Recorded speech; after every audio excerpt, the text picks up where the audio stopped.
The U.S. presidential election is a momentous event, one that captures the imagination and attention of millions. It captures the world's attention, drawing in viewers from every corner of the globe.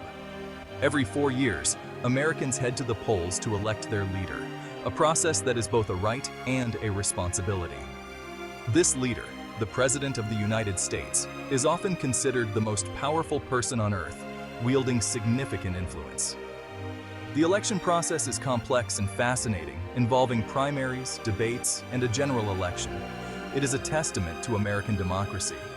The world watches closely, understanding the stakes involved. The outcome has global implications, affecting international relations and global markets. The U.S. plays a significant role in international affairs, and its president is a key player on the world stage. Its president influences trade, security, and diplomacy, making decisions that resonate far beyond American borders. From economic policies to military interventions, the decisions made in the Oval Office have a profound impact globally. The election process is not just an American affair.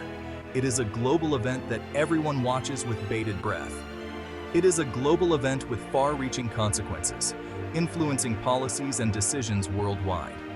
The world holds its breath as Americans cast their votes, shaping the future of their nation and the world. Each vote contributes to the direction the country will take, impacting countless lives. The US Constitution lays the groundwork for presidential elections. Article 2 outlines the process. It establishes the Electoral College. This system balances the power of states and citizens.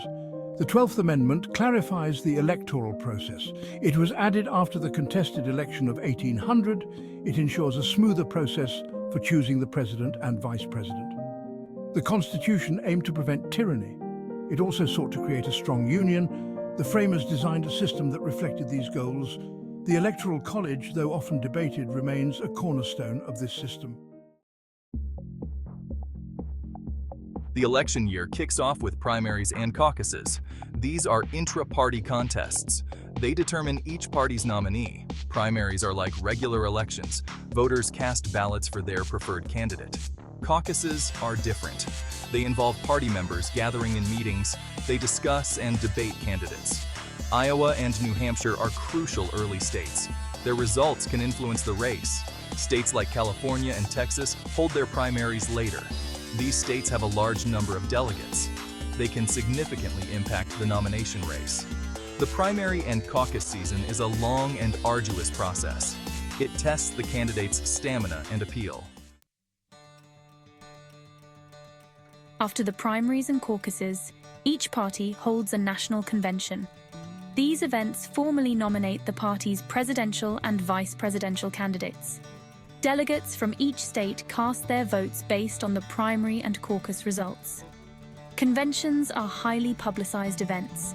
They showcase the party's platform and vision for the country. They also serve as an opportunity to unify the party after a competitive primary season. The chosen running mates are introduced. Speeches are made by prominent party figures. The conventions aim to generate excitement and momentum for the general election. Section 5. The Electoral College, a winner-take-all system. The general election pits the nominees against each other in a fierce battle for the highest office in the land. On election day, millions of voters across the country cast their ballots, hoping their choice will lead the nation. However, the popular vote, which reflects the direct choice of the people, does not directly determine the winner of the presidential race. Instead, the president is chosen by the Electoral College, a body of electors established by the Constitution. Each state is allocated a certain number of electors, which is based on its total representation in Congress, combining both the House of Representatives and the Senate. This means that states with larger populations have more electors, while smaller states have fewer. In most states, the candidate who wins the popular vote receives all of the state's electoral votes, a practice known as the winner-take-all system. This winner-take-all approach can significantly impact the outcome of the election, often leading to strategic campaigning in key battleground states. To secure the presidency, a candidate needs a majority of the electoral votes. This magic number is currently 270 out of a total of 538 electoral votes. The Electoral College system has faced significant criticism over the years. Critics argue that it can result in a candidate winning the presidency without securing the popular vote, raising questions about the fairness and democratic nature of the system. Despite the controversies, the Electoral College remains a fundamental part of the American electoral process, shaping the way presidential campaigns are conducted and how votes are ultimately counted. Section 6. Faithless electors, a rare challenge. Faithless electors are a rare occurrence. These are electors who do not vote for the candidate they pledge to support. They may vote for a different candidate or abstain from voting. While faithless electors have never changed the outcome of a presidential election, their actions can raise concerns. Some states have laws to penalize faithless electors. The possibility of faithless electors highlights the complexities of the Electoral College system. It also underscores the importance of electors fulfilling their roles as intended.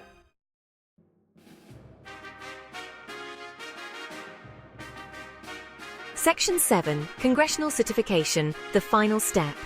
In early January, Congress meets to certify the Electoral College vote. The Vice President presides over the joint session. The electoral votes from each state are counted and announced. Members of Congress can object to the counting of a state's votes. However, objections must be made in writing and require the support of both a senator and a representative. Once all objections are resolved, the Vice President declares the winner. This certification process is usually a formality. However, it became a focal point after the 2020 election. Section 8. Inauguration Day. The peaceful transfer of power. Inauguration Day takes place on January 20th. The newly elected president takes the oath of office. This ceremony marks the formal transfer of power. The inauguration is a grand event. It is held in Washington, D.C. It is attended by dignitaries, celebrities, and the public. The new president delivers an inaugural address. This speech outlines their vision and priorities for the next 4 years. The inauguration symbolizes the strength and continuity of American democracy. Section 9 calls for reform, a more perfect system.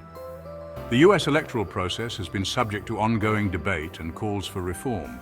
Many citizens and activists have voiced their concerns over the years, seeking a system that better represents the will of the people. Critics point to issues like the Electoral College and voter suppression. They argue that these elements create significant barriers to a truly democratic process. They argue these issues undermine the principle of one person, one vote. The Electoral College in particular has been a focal point of controversy, with many believing it skews the outcome of presidential elections. One proposed reform is the National Popular Vote Interstate Compact. This initiative aims to ensure that the candidate who receives the most votes nationwide becomes the president. This agreement would require states to award their electoral votes to the winner of the national popular vote. It seeks to make every vote count equally, regardless of the state in which it is cast. Other proposed reforms include making Election Day a national holiday. This would allow more people the opportunity to participate in the electoral process without the constraints of work or other obligations, and expanding early voting options. By providing more opportunities for early voting, the aim is to increase voter turnout and make the process more accessible to everyone. The goal of these reforms is to ensure a fair and representative electoral process.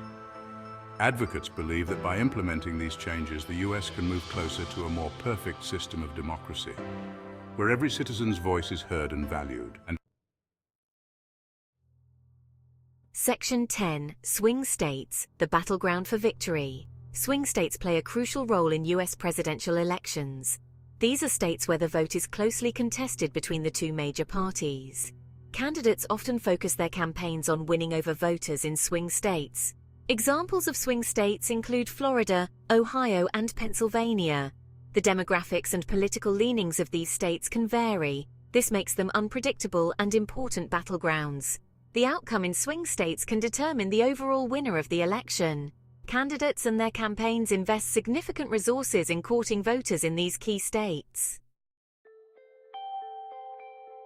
Section 11. A legacy of democracy. The enduring process. The U.S. presidential election is a complex and evolving process. It reflects the country's commitment to democracy. From the Constitution to the campaign trail, the election process is a testament to the enduring principles of American governance. While the system is not without its flaws, it has weathered the test of time.